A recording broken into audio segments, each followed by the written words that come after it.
अच्छा, ये तो एक बहुत कॉमन नॉलेज है कि जो जर्मनी का मैकेनिकल इंजीनियरिंग और जो प्लांट इंजीनियरिंग सेक्टर है वो जर्मन इकोनॉमी की बैकबोन समझा जाता है। और जो मैकेनिकल इंजीनियरिंग सेक्टर है जर्मनी का, वो जर्मनी का लार्जेस्ट एम्प्लॉयर है। और इस वक्त उसके तकरीबन 1.35 मिलियन जो हैं वो एम्प्लॉयज़ हैं जर्मनी के अंदर। तो इस वीडियो में मैं आप लोगों के साथ शेयर करूंगा कि जो जर्मनी में एवरेज सैलरी है एक मैकेनिकल इंजीनियर की वो क्या है। अच्छा, उससे वो शेयर करने से पहले मैं आपको ये बता दूं कि जो एवरेज सैलरी है बेसिकली मैकेनिकल इंजीनियरिंग की, या इन जनरल जो सैलरी है, वो कुछ इंपॉर्टेंट जो है ना मेन फैक्टर्स उसके ऊपर डिपेंड करती है। जैसे फॉर एग्जांपल मेन सबसे बड़ा जो फैक्टर है सैलरी का कि वो कितनी होगी, वो इस बात पर डिपेंड करता है कि आपका अपना जो प्रोफेशनल एक्सपीरियंस है वो क्या है।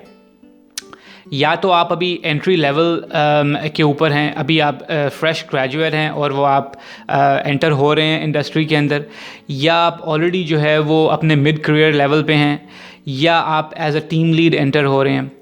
तो ये एक जो है ना बड़ा इंपॉर्टेंट फैक्टर होगा सैलरी डिटरमिन करने में। उसके अलावा ये कि जो आपकी कंपनी जिसमें आप अप्लाई कर रहे हैं या काम करने की ख्वाहिश रखते हैं, उस कंपनी का साइज़ क्या है। वो कंपनी जो है उसके 500 से ज़्यादा एम्प्लॉयज़ हैं, उसके 1000 से ज़्यादा हैं, या उसके 10,000 से ज़्यादा हैं, या वो 100 से कम है, या वो एक छोटी स्टार्टअप है, इसके ऊपर सैलरी बहुत डिपेंड करेगी। एक और फैक्टर ये कि वो उस जो कंपनी है उसकी लोकेशन क्या है, जैसे वो जर्मनी की किस सिटी या किस स्टेट के अंदर सिचुएटेड है। तो मैं आप लोगों को आगे जो है वो ये भी शेयर करूँगा कि जर्मनी के अंदर जो है वो जो मैकेनिकल इंजीनियरिंग की सैलरीज़ हैं वो मुख्तलिफ स्टेट्स में कैसे डिफ़र करती हैं, लेकिन वो कोई बहुत ज़्यादा इम्पैक्ट नहीं है, लेकिन फिर भी उसमें जो है ना वो माइनर सा डिफरेंस जो है वो भी है स्टेट वाइज भी।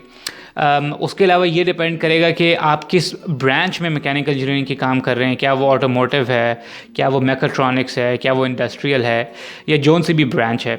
तो ये कुछ फैक्टर्स हैं जो ऑफ कोर्स डिटर्मिन करेंगे कि आपकी सैलरी जो है वो कितनी होगी। ठीक है, तो ये बताने का मकसद ये है कि आप लोगों ने जो नंबर मैं आप लोगों के साथ शेयर करूंगा वो आप लोगों ने एज एन एवरेज लेना है। उसको आपने ऐसे नहीं लेना कि यार ये एग्जैक्ट नंबर होगा और इतनी सैलरी जो है ना वो मुझे मिलेगी। उस नंबर को आपने ऐसे यूज़ करना है कि वो आपकी इन्फॉर्मेशन होगी कि अगर आप जब अप्लाई कर रहे होंगे तो आपको मार्केट सिचुएशन का जो है वो आइडिया होगा जर्मनी में, और आप इजीली जो है वो निगोशिएट कर सकते हैं जब भी आप जिस भी कंपनी में उस कंपनी का साइज़ देखते हुए, अपना प्रोफेशनल एक्सपीरियंस देखते हुए, जब भी आप उनसे निगोशिएट करने जाएंगे इंटरव्यू के अंदर।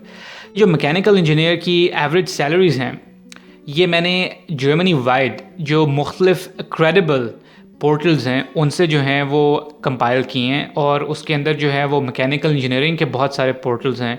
उसके अंदर मैकेनिकल इंजीनियरिंग की एसोसिएशंस हैं, और उसके अंदर जो हैं वो कुछ ऑथेंटिक और क्रेडिबल जो हैं वो जॉब पोर्टल्स हैं।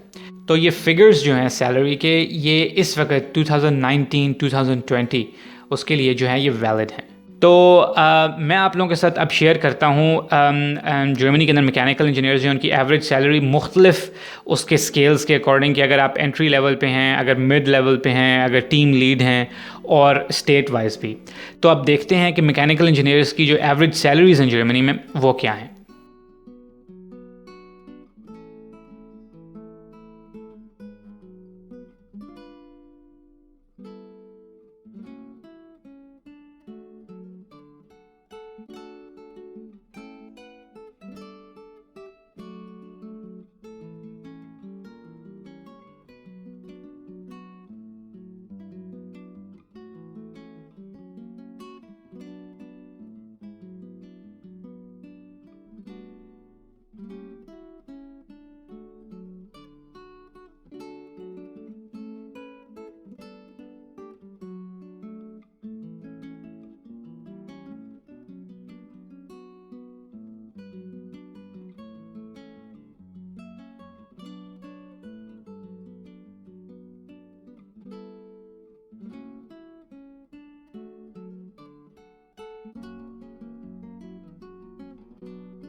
तो ये अब आपने देख ली जो एवरेज सैलरीज़ हैं जर्मनी में मैकेनिकल इंजीनियर की।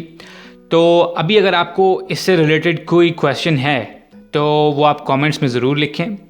और उसके अलावा अगर आप लोगों को ये वीडियो जो है वो यूज़फुल लगी है तो ये आप लोग जो हैं वो उन लोगों के साथ ज़रूर शेयर करें जो इस तरह की इन्फॉर्मेशन को ढूंढ रहे हैं। और वो लोग जो मेरे चैनल पे फ़र्स्ट टाइम आए हैं और उनको ये वीडियो जो है वो यूज़फुल लगी है या मेरी बाकी वीडियोस जो हैं वो हेल्पफुल लगी हैं, तो वो प्लीज़ जो है वो चैनल सब्सक्राइब करना मत भूलिएगा। और एंड में मैं यही कहूँगा कि ये वीडियो देखने के लिए बहुत बहुत शुक्रिया।